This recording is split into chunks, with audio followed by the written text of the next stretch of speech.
Hey guys, what's up? Today is Thursday, September 28th. It is officially the 6th day of fall. Wait, Saturday, Sunday, Monday, Tuesday. Yes, the 6th day of fall. I just came from Starbucks. They had for the month of September, all of the fall drinks on Thursdays was buy one, get one free. So I got 2 drinks. I'm going to drink one now, drink one later. But I got the pumpkin cream cold brew. See that pumpkin cream on top? And I got the grande shaken apple oat milk espresso, which I think I'm going to drink this first. I had both of these before, and I like both of them, but I just wanted to drink the espresso. But anyways, how y'all been? I just wanted to sit and have some conversations with you guys, and you can respond in the comments. First of all, I just want to talk about some of the how my starting doing these series where I talk about how my work days went, because sometimes I know there's some nursing students or people that are aspiring to be nurses and they want to know how it is to be a nurse. So I'm just going to talk a little bit about, not giving all a lot of details, just talking a little bit about how my day goes. So I did work Monday, Tuesday, and Wednesday. And I'm just going to tell you what I remember, because some stuff I might not even remember. Okay, Monday I came to work, and I think I had 4 patients. And then the census was low, meaning that there was not many patients, and there was 5 nurses. So they was going to send 1 nurse home. They said it was going to flex, which just means that a nurse would go home at 11. Usually they would ask anybody if they want to go home. Most of the time there's 1 that wanted to go home. If not, they would choose first from the travelers, and we have like traveling nurses, agency nurses, or nurses with contracts. First they would choose that. But on this particular day, did we have any? But I know 1 nurse wanted to go home, and then another one, but she didn't end up going home, but because something crazy happened. But so I had 4 patients. I know 1 patient, she had been there. This was Monday. It was the 26th. She had been there since August the 19th. She wasn't even that old. It was like a 48-year-old lady, but she had like a lot of issues with she had like a what kind of mass did she have? She had an abscess in, I forgot what part of her, but she ended up catching pneumonia. She was in ICU. She came in with sepsis. So if you don't know what sepsis is, you can die from sepsis. So you can look it up, or you could put it down in the comments and we could talk about it one day. But she came in with sepsis. She had developed pneumonia. She had an abscess that needed to be drained. I forgot what abscess that I can't think of right now. But she had drains, she had chest tubes, not while she was with me, but she still had the drains, 2 drains. But she had chest tubes, like 3 of them that filled up, and 1 filled up and she had to get it replaced, another one like that. She had a lot going on, but she was stable once she was on my floor. Then I had another, let me see what other kind of patients. I had another patient that basically passed out. She said she passed out. She was nauseous and vomiting. She had been having some issues before with her stomach, where she would get constipated, and this time that's what she was here for. She's constipated. She had multiple stool softeners, laxative, and even an enema, and it didn't work, so they was keeping her overnight. And then I had another, I think I had 4 patients. I don't know if I can remember the rest of them. But I had 2 more patients. I don't remember what happened. It probably will come to me later, but so I had 4 patients. So when that nurse ended up going home, she had to spread out her patients between the nurse. Another nurse that went home because she got hurt. So and she was going down to the ER to get checked out to see if she had anything broken. So I ended up with another guy. He was there. He had previously had surgery, but I think he had his gallbladder taken out. I'm not for sure what he had taken out, but he was going home the next day, so he was pretty much stable. And then I got another lady who had her gallbladder taken out years ago. She was only 45, 46, I think. And she got her gallbladder taken out years ago, but now she was having like a blockage in a common bowel duct, and it was causing her a lot of pain. So we had some issues with that because she wanted to take the morphine, which was 2 milligrams, when she said they was giving her a lot more in ER, and it was doing better, but the pain. And she said now they on the floor. She's on the floor. They're giving her 2, and it's not working. So we called at night. Sometimes we don't call a doctor. We call they have nurse practitioners that's on the facility. Is either a nurse practitioner or a physician assistant, and we called them. And because she wanted the Benadryl every 4 hours because the morphine makes her itch.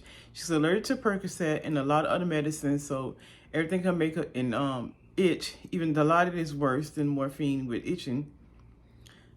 So it was a busy day. So I had those 6 patients, but she was the most that I had to because it was dealing with the pain. So she had a lot of pain. Then we tried. Then the charge nurse, she wanted to speak to the charge nurse because she felt that the nurse practitioner wasn't giving her what she wanted. So the charge nurse came in and saw her itching and everything. And so she called the nurse practitioner and talked to her, and we got a dose of Toradol, which is like, Toradol will help better with when you have like anything dealing with the stomach or anything. It's supposed to help better with pain for those kind of issues. So she took the Toradol, but 2 hours later she wanted again. But Toradol is only 6 hours. They're not going to let you get it within 2 hours. So the called nurse practitioner back, and she said she wanted another dose, and she was like, no, which I knew she wasn't going to give it back. Another dose that fast. So she didn't take the morphine at night, but then when the doctor came in the morning, because that was a nurse practitioner, I was like, she came in early and I was still there. I just gave a report, and then we went to go tell her about that. And so they ended up changing her morphine to 4. So she decided to stay with the morphine even though she said it was itching a lot. So she said she'd just take the Benadryl, which is Benadryl IV, because it will help her. So that was my day. I had 6 patients. It was a lot. I was tired. And then I came home Tuesday morning. I went to sleep around 9 o'clock, and I woke up around 12 because it was thundering, like boom, boom, boom, boom, boom, thundering so loud that I thought somebody was banging on the door. And I jumped up, because if you sleep and if you hear something banging like that, you don't know what it is. So I jumped up and I ran to the door and said, "Who banging on my door?" And then I heard it again, and I realized that it was thunder, and I was so mad because I went back and laid down. And I couldn't go back to sleep right away. And so I didn't get much sleep Tuesday. So I went back to work Tuesday night. And I ended up having that lady again, the one with the pain issue, but she had her morphine 4 milligrams in the, she had the morphine 4 milligrams, and she had the Benadryl. But she had went and they did a surgery, and they took the stone out. So they did it with a scope. They take a scope and put it down there, and they take the stone out of the common duct. And I had her. She was better with the pain, but she still wanted the pain medicine, the morphine every 4 hours, and the Benadryl every 6 hours. So that's basically what I did for her. And she had antibiotics. I gave her antibiotics. And then I had the other lady that I was telling you about, the one with the who was in there for over a month with all the issues. She has a lot of antibiotics, so I was giving her antibiotics, and she had 2 drains, and they felt that they wasn't draining they wasn't draining really what they was feel that they should be draining. So they went in and put bigger, it was either bigger or smaller. She got two, so they took those out. So that caused her to be in a lot of pain. It caused her to be in a lot of pain. And so I was giving, she had scheduled pain medicine and she had as needed pain medicine. We call it PRN, mean as needed. So I had to give her pain medicine throughout the night, and that one pain medicine throughout the night. And then I had I don't know who, because I know I had, I had another patient that came in from the ER, and he can he had to be, he was they consulted well, when he came in through the ER, he had abdominal pain and nausea and vomiting. So they did a CT scan, and they found out that he had cholecystitis, which is no, he didn't have cholecystitis. He had acute pancreatitis. So they was gonna they consulted this doctor. I'm not gonna say his name on here, but they consulted this doctor, and the doctor sent his I guess when they consulted the doctor, they sent him the CT scan and the results and all this. So they consulted the doctor. The doctor wasn't at the hospital. And this is around 11 o'clock when he came to me. And so when he, at 11 o'clock, one of his residents, because I work at a hospital that has a lot of residents, a lot of hospital has residents where doctors are almost done with, they are done with school, but they have to do their resident before they can go out and work on their own with a doctor. So this resident worked under the doctor, which does surgery. So he was in there talking when I was going to do my mission. He was, for that patient, talking to that patient and explaining them about the risks of surgery and everything. And so he went out in the hallway and called a doctor, and the doctor said, okay, we're going to do surgery. And this was like 11 o'clock at night. So he came back and told him, and then, okay, we were doing a prep. And then I noticed that his heart rate was high. And I said, are you nervous? He said, I'm very nervous, very nervous. I said, okay, that's understandable. And then he said, I'm not really nervous about the surgery. I'm nervous about being under anesthesia. I never had anesthesia before. And I was asking him, do you have any allergies or anything? I said, you'll be fine. So he went into surgery, very fast surgery. Usually they be in recovery, which is called a PACU, for a long time, but he was only in there like an hour because I think that PACU nurse was ready to go.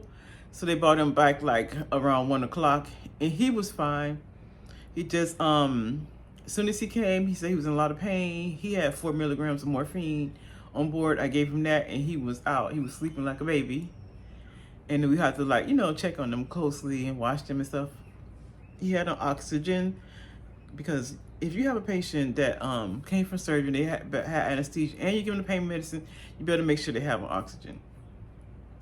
So I had 5 patients, but sometimes if I can remember, like half of the patients are not. So I'm gonna just start writing little notes and bringing it home so I can talk to you guys about it. But okay, my night was okay. And I had a nurse extern with me, so that was real good. She was doing a lot, helping me with a lot of stuff. It's a nurse extern is a nurse that's still in school but almost finished. She can pass meds, but I have to be right there with her because I scanned my badge to get in the computer, and she's working under my name, and she can even go in the pictures and pull meds, but I'll have to be right there to watch her because she's still a student. But that night was okay, but I was tired because I didn't get much sleep Tuesday, so I was tired, and I'm dealing with, this is maybe TMI, but PMS, but we all girls here. Most of the people, I'm pretty sure, is girls that watch my channel, ladies. And so I went last night, and they had, again, that it was only 20 patients, and they had 5 nurses, and they said somebody was gonna go home at 11, be flexed at 11, if we don't get 4 more patients, I think. So I was the only, because I was the only person that works permanent on the job. Everybody else is like through agency, or they have a contract.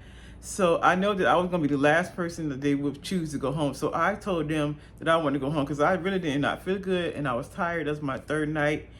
And like I said, I was dealing with the PMS and I haven't gotten much sleep. So, because it makes me not sleep much. So I was like, I'm going to go home, tell them I want to go home. And then I had told Charlie, she was like, nobody's going home. Everybody's here. You're going to stay here. We're going to get patients. But they got patients, but not enough. So I ended up going home at the end. But I did have 4 patients. I had that same lady that I was telling you about with the who had the blockage in her common bile duct. She was supposed to go home the day before, but she's supposed to go home Tuesday, but she had they want you to tolerate the food, so she ate food and then she was having acid reflux, which I told her she needed to get up and walk around, but they still kept her overnight for that. And then I had the guy that had the surgery, that I was telling you about, the guy that had his pancreas removed for the acute pancreatitis. And I had the same lady that was there since August 9th, where she was good. They was getting ready to, she had a PICC line in her arm.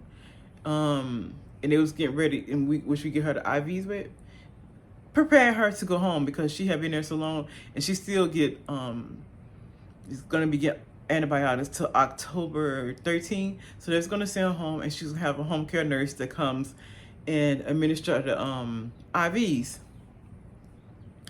And then I had another new patient. He wasn't new, but he was new to me. An older gentleman that had fell at home. I mean, he's living in a assisted living. He fell there, and he had some issues with what did he have? Some bowel issues, because he ended up having a laparoscopic that turned to open. It's like a laparoscopic surgeries when they make little cuts in your belly, and they go in through there, usually through your belly button, and they take out or do whatever they have to do. But for sometimes the surgery is more complicated than they think, and they have to go and cut you a bigger cut. So he had like 3 small cuts, and he had 1 big cut here. So that means that they had to just go in and do what they had to do. So he had that. And I had those 4 patients till 11 o'clock, 4 hours. I left at around, I had to finish the document. Like whenever you flex, they say 11 o'clock, you're done. So I gave a report. By the time I gave a report and I finished with my documentation, it was almost 11:30, and I left. So those are how my days went. It may not sound like much because of the way I'm talking about it, because a lot of stuff I don't remember, but from now on, I'm going to write it down so I can tell you about it. But it was a lot. A lot of people say they want to be nurse. They'd be like, I could be a nurse because I took care of my mom. I took care of my grandma. It's a lot more than that. You know that person. You love that person. So it's a lot of hard work. Even if you took care of your mom, it's a lot of work. Or you took care of somebody in your family that was sick. It's a lot of work. And you love that person, and you do anything for that person. So you take care of that person. But even you have a passion for taking care of people anyways. But these people, you don't love them, but it's a lot of work. And imagine having 6 or 5 or 6. In some hospitals, we go up to 6 on my floor, but some hospitals you can go to 7 and 8 patients, which I couldn't imagine doing that. I mean, I probably could get through it, but it would be hard, and it's unsafe to me. But it's a lot of work, and you have to, like, I'm not gonna lie, I'm not organized at home at all. I'm trying to get there, but at work I am very organized. I write everything down. I set alarms on my phone so I don't remember. Because I like to go back to the patients, do what I'm supposed to do. I don't want them to be waiting, even though they have to wait sometimes, but I don't want them, like, IVs going off. Like, I set timers for when my IVs may be done. I set timers for, like, if they ask me for, can I have a sleeping pill at 11:30, I'll put an alarm for that.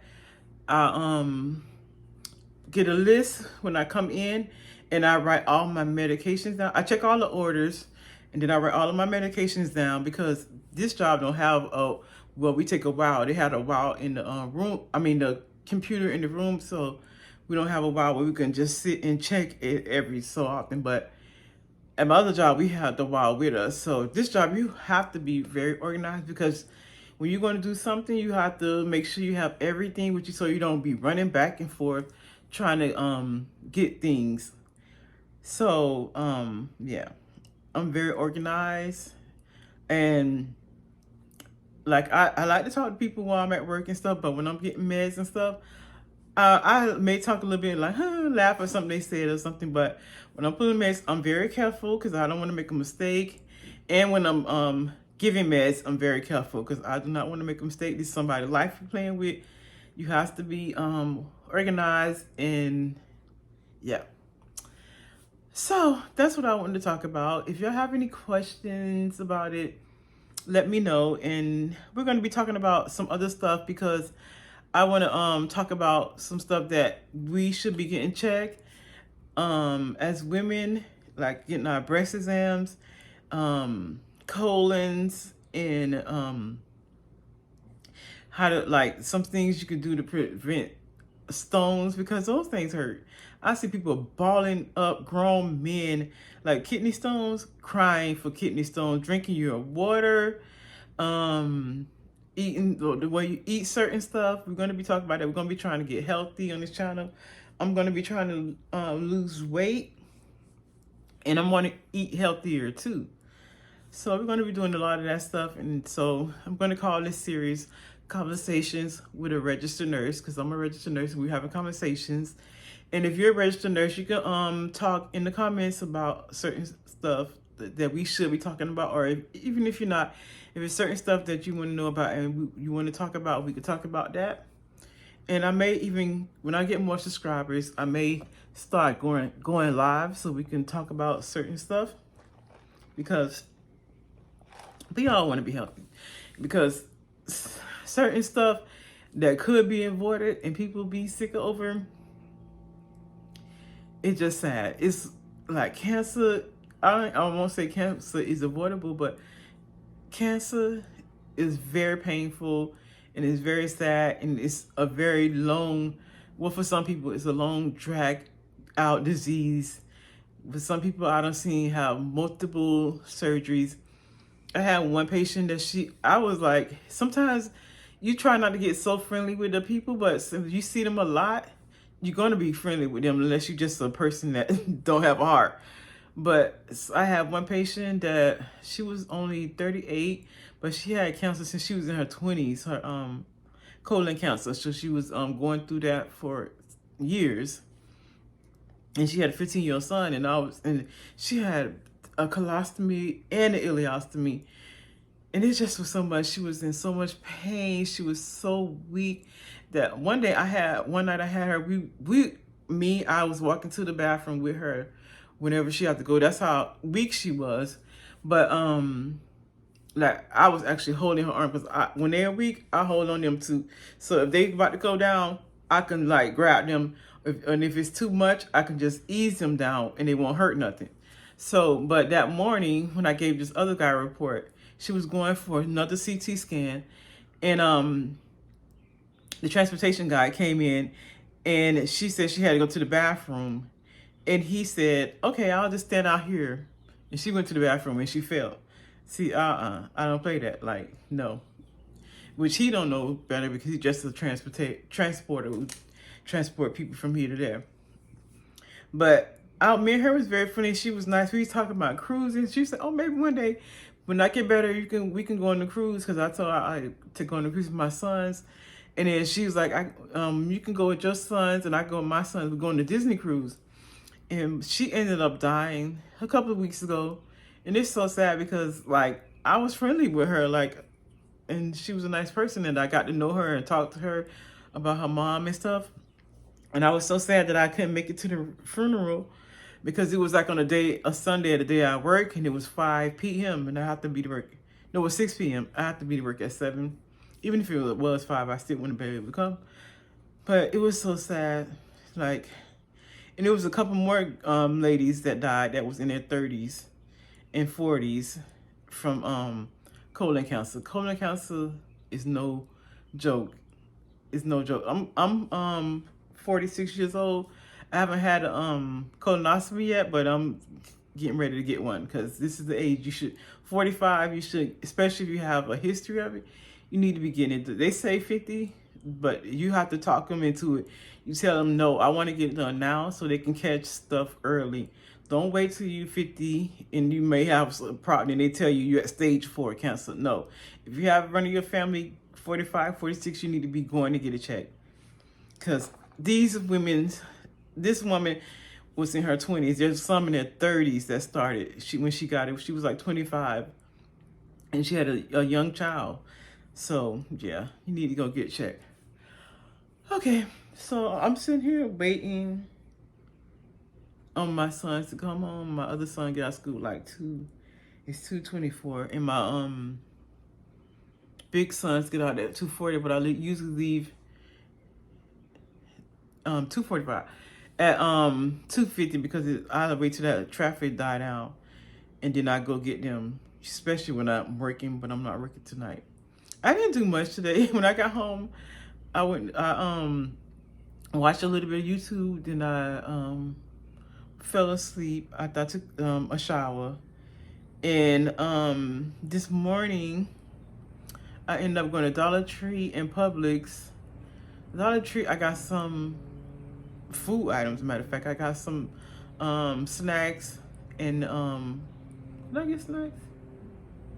I got something for the boys. And I got that milk that's in they have 2% all kind of milk, 1% whole milk in a carton. I like to use that so I can have it stocked up and they don't have to go in the refrigerator until it's open. And then I went to Publix and got me some stuff for lunch. I got some shrimp and I got some coffee, I got this gingerbread creamer that I want to show y'all. Let me show y'all. Be right back. Hi, Daniel. My little son is home now. Okay, it's made my coffee mate. The creamers were 2 for $8, so I just got one. I don't want to get two because sometimes I end up not drinking these things and then they go bad. So I just got one whenever I get two, because sometimes they have them buy one get one free. And this is the frosted gingerbread one. I think I don't know if we had this last year, but don't this look so good? Which one look better? That one, right? That looks so good. But all of them had like the Christmassy one, holiday one rather, had this little thing on it, and they had peppermint, mocha. I really don't like peppermint stuff that much, especially now they have a whole 32-ounce thing of creamer. And they had a pumpkin spice. I'm about so over pumpkin spice by now because I've been doing that since August. But even though I have this pumpkin spice, it don't look like as much ice in this one as this one. Let me taste this one.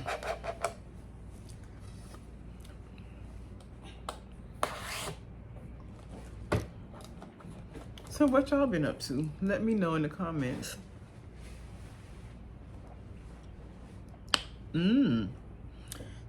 This one actually tastes better than the apple one.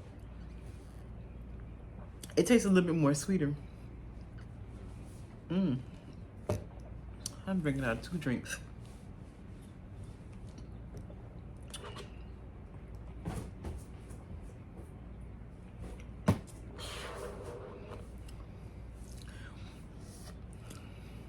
Okay, I'll pick y'all up later, depending on what I'm doing later. I want to do some cleaning and doing some stuff around the house. So yeah, I'll pick y'all up later.